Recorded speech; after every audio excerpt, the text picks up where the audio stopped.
Thank you, Roy sir, for providing us such in-depth and meaningful classes.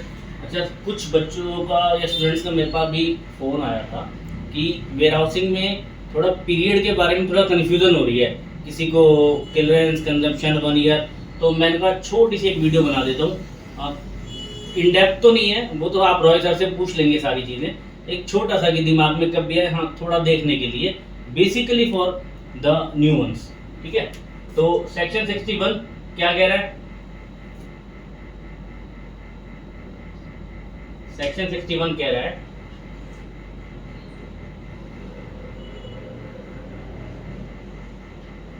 Period for which goods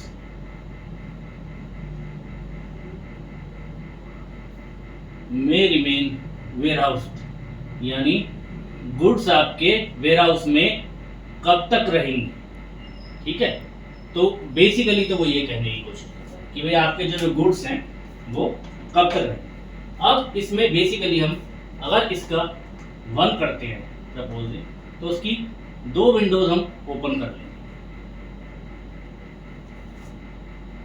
2 Windows, पहली हम कहेंगे EOU EHTP STP और section 65 की manufacturing वाले, यानी EOU 100% export oriented unit, electronic hardware technology park, software technology park या section 65 की units.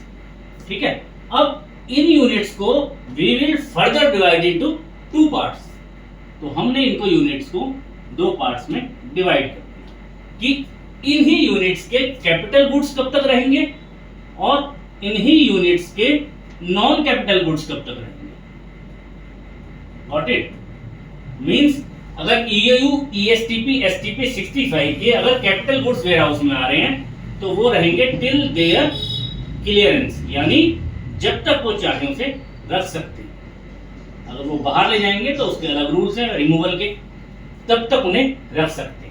और इन्हीं के non capital goods, non capital goods, capital मतलब जो मैन्युफैक्चरिंग में यूज हो रहे हैं जिनसे सामान बनेगा, और नॉन कैपिटल मतलब बेसिकली ये रॉ मटेरियल्स की बात कर रहे हैं। तो ये कहेंगे till their consumption, till their consumption and clearance. ये बड़ा कॉमन क्वेश्चन है, हार्डली कोई ऐसा एग्जाम गया होगा जी कार्ड का और एफ कार्ड का जिसमें ये क्वेश्चन ना पूछा गया EOU के कैपिटल और नॉन कैपिटल गुड्स के बारे में। ये तो टिल देयर क्लियरेंस और ये till their clearance and consumption. ठीक है, अब ये 2 कैटेगरी तो आ गई, कौन सी कैटेगरी बची है? वो अदर्स की बची है।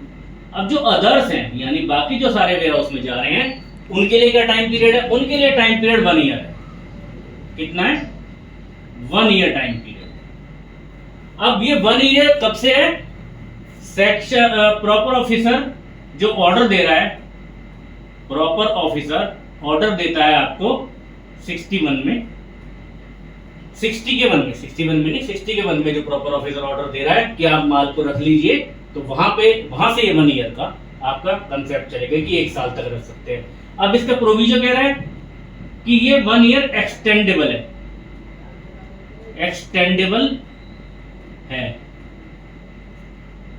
प्रिंसिपल कमिश्नर दे रहा है एक्सटेंडल एट अ टाइम, यानी एक बार में 1 साल की परमिशन ही मिल सकती है एक्सटेंड करने। ठीक है, दूसरा अगर डिटीरियोरेट हो रहा है तो 1 साल को वो रिड्यूस भी कर सकते हैं।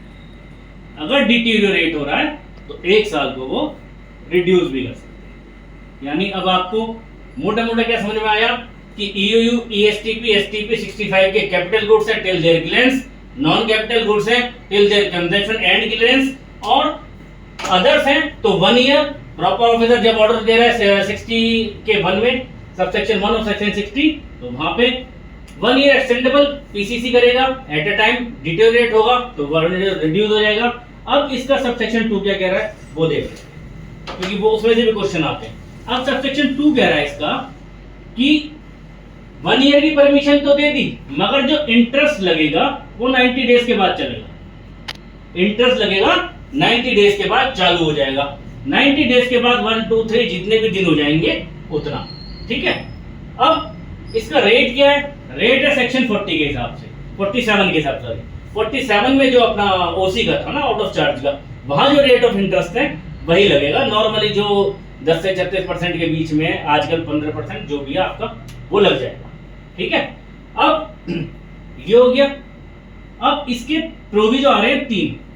इसमें क्या है कि कुछ ऐसी चीजें हैं कि इन्होंने कहा है कि किसी पे इंटरेस्ट वेव कर सकते हैं, ये इंटरेस्ट वेव किया जा सकता है, ठीक है, अगर चाहते हैं। दूसरा, क्लास ऑफ गुड्स, ऐसे क्लास ऑफ गुड्स जिस पे इंटरेस्ट पहले लगेगा ही नहीं, ऐसे गुड्स बना दिए जिन पे इंटरेस्ट लगेगा ही नहीं।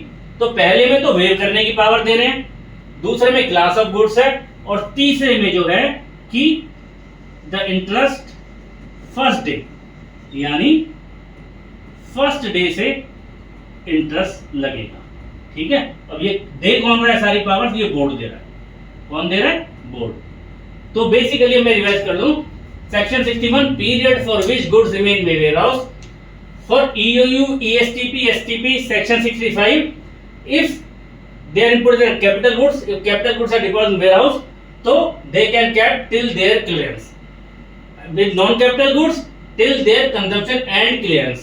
In the case of 1 year, other goods 1 year from the date of order of proper officer under subsection 1 of section 60, it is 1 year extended by PCC at a time. 1 year at a time. In case he feels कि goods might deteriorate, he will reduce that time period.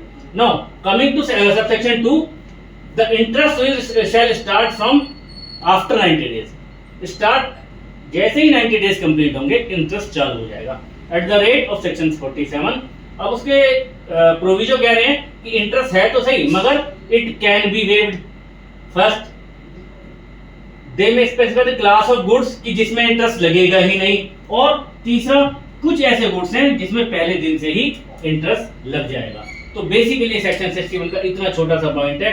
कुछ इसमें doubts हैं, कुछ भी है तो रॉय सबसे पूछ लेते हैं। तो thank you sir, thank you all.